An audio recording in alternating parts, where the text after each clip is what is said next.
ఈరోజు మనం ఎటువంటి సంస్కృతిలో జీవిస్తున్నామంటే, మీరు జీవితాంతం కేవలం ఒకే భాగస్వామితో ఉండాల్సిన అవసరం లేదు. చాలా మార్పులు వచ్చాయి. అంటే ఒక భాగస్వామితో కొంతకాలమే ఉంటున్నారు. మీరు సంబంధాలు ఏర్పరచుకున్నప్పుడు అవి శాశ్వతమని అనుకుని ఉంటారు. కానీ 3 నెలలకే అయ్యో ఇతనితో ఎందుకున్నాన్రా భగవంతుడా అనుకుంటారు. ఎందుకంటే అవి మీ ఇష్టాయిష్టాలకు అనుగుణంగా మారుతుంటాయి. అందువల్లే అవి నిత్యం తారుమారవుతుంటాయి.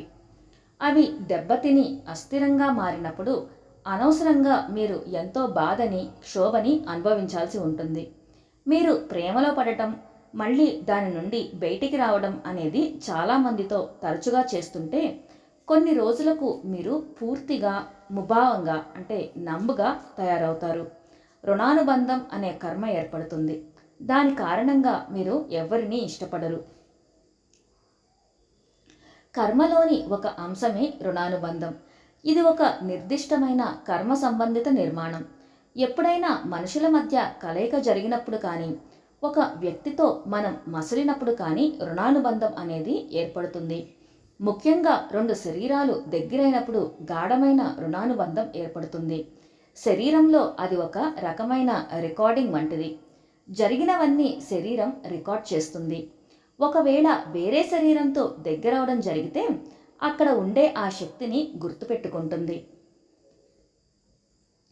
శరీరం గుర్తుపెట్టుకుంటుంది కనుక ఒకవేళ చాలామంది భాగస్వాములు ఉంటే అది మెల్లిగా కొంతకాలానికి గందరగోళానికి గురవుతుంది.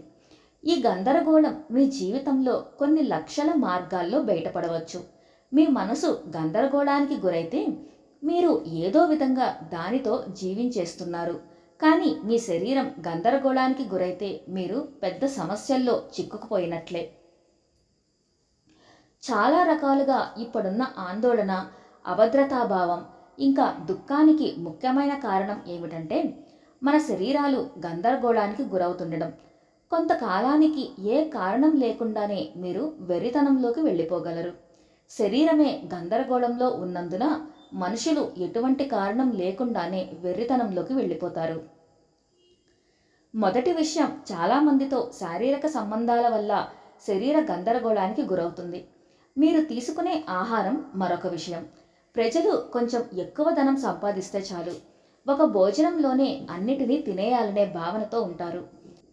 భారతదేశంలో సంప్రదాయ కుటుంబానికి చెందిన వారు ఎప్పుడూ తమ భోజనంలో 2-3 రకాల కన్నా ఎక్కువ తీసుకునేవారు కాదు. ఆ 3 ఒకదానితో ఒకటి సరిపోయేవి. సరిపోని పదార్థాలను తీసుకునేవారు కాదు. మన ఇళ్లలో తమ శరీరాలను మనుషులు ఎంత చక్కగా అర్థం చేసుకునేవారంటే, కూరగాయని బట్టి దానిని వండే పద్ధతిని నిర్ణయించే విధంగా అలవర్చుకున్నారు. ఒకవేళ ఏదైనా కూరగాయని వండారంటే దానికి సరిపోని మరొక కూరగాయని ఆ రోజు వండరు.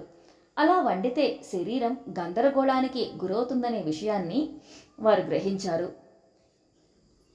వెనుకటి కాలంలో బజారులో కూరగాయలను ఎలా ఎంచుకోవాలి అనే విషయాన్ని నేర్పేవారు. ఈ కాలంలో అలా నేర్పడం లేదు.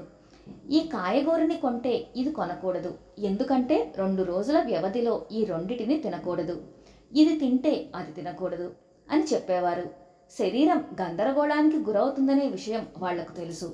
ఒక్కసారి శరీరం గందరగోళానికి గురైతే మీరు చాలా విధాలుగా అదుపు తప్పినట్లే. ఈ అవగాహన ఎప్పుడూ ఉండేది. ఈ రోజుల్లో ఏదైనా పెద్ద విందుకు వెళ్ళినప్పుడు మనం గమనించేది ఏమిటంటే, వాటిలో చాలా మూర్ఖంగా నిర్వహిస్తున్నారు. ఇటీవల జరిగిన ఒక విందులో వారు 270 రకాల ఆహార పదార్థాలను పెట్టామని ఎవరో చాలా గర్వంగా చెప్పుకొచ్చారు. అందరూ అన్నీ కొంచెం కొంచెం తింటున్నారు. ఇలాంటి రకమైన ఆహారం వల్ల శరీరం గందరగోళానికి గురవుతుంది. కనుక ముఖ్యంగా ఈ 2 విషయాలను మనం గ్రహించాలి. సరైన విధంగా ఆహారాన్ని తీసుకోకపోవటం, ఇంకా చాలా శరీరాలతో కలయిక గల కారణంగానే శరీరంలో గందరగోళం ఏర్పడుతుంది. అది కొంతకాలానికి ఇబ్బందిగా మారుతుంది. నేను ఏదైనా పాపం చేశానా, ఇది నాకు ఏదైనా శిక్ష అంటే ఇది ఆ స్థాయిలోనిది కాదు.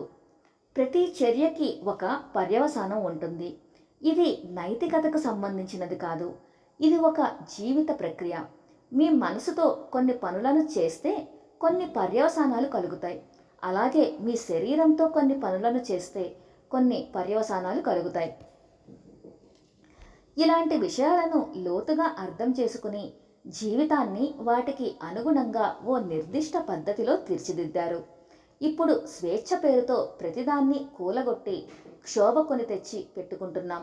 బహుశా మరో కొన్ని వందల సంవత్సరాల తర్వాత మాత్రమే మనం ఈ జీవన శైలి సరైంది కాదని గ్రహిస్తామేమో.